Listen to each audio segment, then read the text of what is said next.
Baik, bismillahirrahmanirrahim. Assalamualaikum warahmatullahi wabarakatuh. Semoga teman-teman selalu sehat. Semangatnya jangan pernah kendor ya teman-teman, supaya makin luar biasa. Baik, teman sekalian, pada kesempatan yang baik ini kita akan bahas tentang peningkatan peran TPPS dalam percepatan penurunan stunting. Ini adalah tema yang harus dibahas sekarang seiring dengan atau mengimbangi ya hiruk pikuk gegap gempita dan semangat luar biasa dari teman-teman kader TPK yang sebagian itu sudah mengikuti orientasi TPK dan sebagian lainnya mungkin akan mengikuti sebentar lagi ya.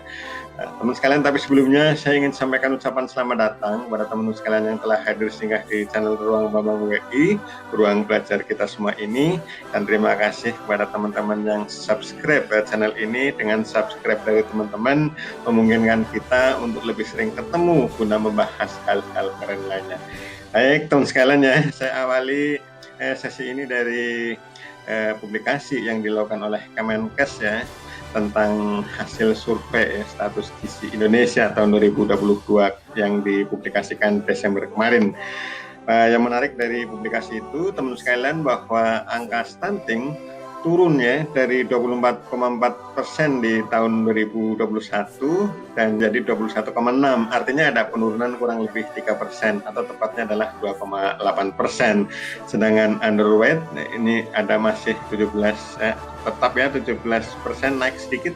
Kemudian wastingnya 7% ya. Wasting itu semacam kondisi kurus ya, kondisi kurus, berat badannya tidak imbang dengan tinggi badannya. Kemudian overweight juga ada, teman sekalian, turun ya menjadi 3,5. Ini baik. Teman sekalian, kita soroti tentang stunting bahwa ada kecenderungan turun ya. Ini secara nasional turun 2,8, dan secara provinsial teman sekalian juga banyak provinsi yang turun. Tapi saya contohkan ke level yang lebih rendah lagi, yaitu di tingkat kabupaten. Teman sekalian, terjadi banyak kabupaten kota yang mengalami penurunan stunting ya. Jadi ini upaya-upaya rupanya telah berhasil. Ini saya ambilkan contoh di Jawa Tengah, teman sekalian. Ini 10 besar ya, 10 besar dari kabupaten kota yang angka stuntingnya turun ya, mulai dari Kota Semarang, Demak, Kota Tegal, Jepara, dan beberapa ya lainnya. Depan kita mungkin tagline-nya bukan menurunkan stunting, tapi stop stunting ya. Kita ingin menuju zero stunting ya. Jangan. Adalah tugas TPPS. Yang menjadi pertanyaan adalah apakah TPPS sudah berfungsi dengan baik atau belum gitu ya. Jangan-jangan TPPS baru dibentuk dan belum mensupport secara baik ya untuk pelaksanaan pendampingan bagi keluarga.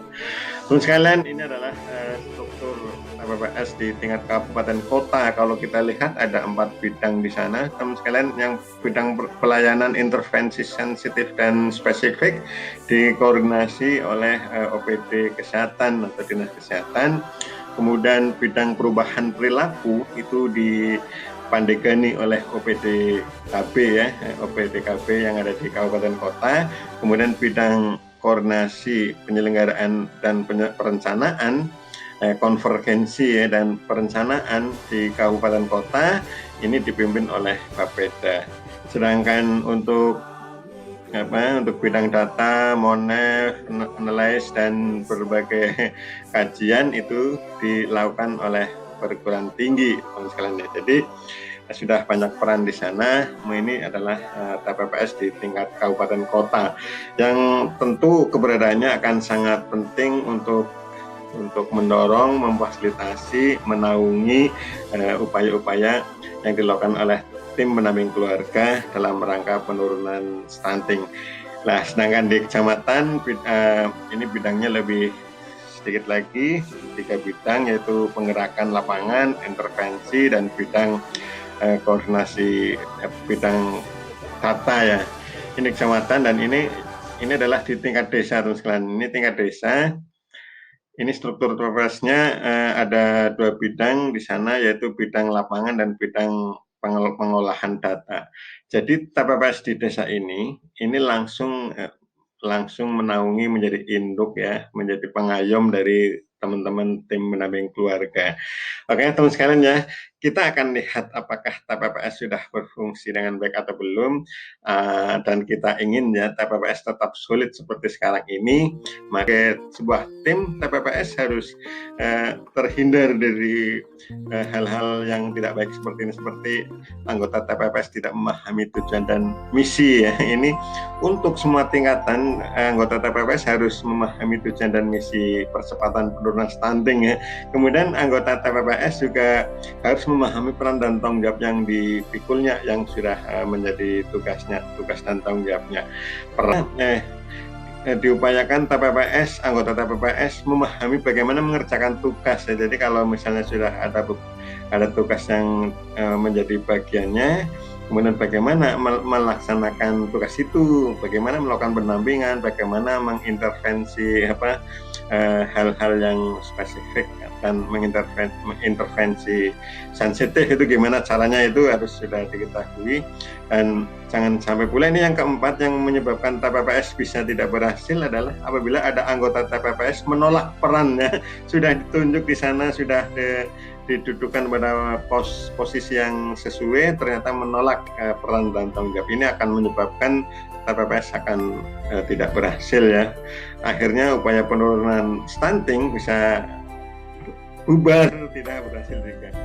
Baik teman sekalian, untuk mengetahui apakah TPPS selama ini berjalan atau tidak, kita akan coba cek keadaan-keadaan di lapangan ya teman sekalian. Kegiatan percepatan penurunan stunting ini mungkin menjadi bahan bagi teman-teman yang tercatat di sini. Mungkin tidak semuanya ya, atau sudah mengcover semua, mungkin baru sebagian, tapi pada prinsipnya kita ingin tahu ya, apakah kegiatan-kegiatan ini sudah dilaksanakan atau belum ya. Misalnya kegiatan ini, misalnya ada pembentukan TPPS kecamatan dan desa, apakah ini TPPS kabupaten kota memfasilitasi ini atau tidak gitu ya.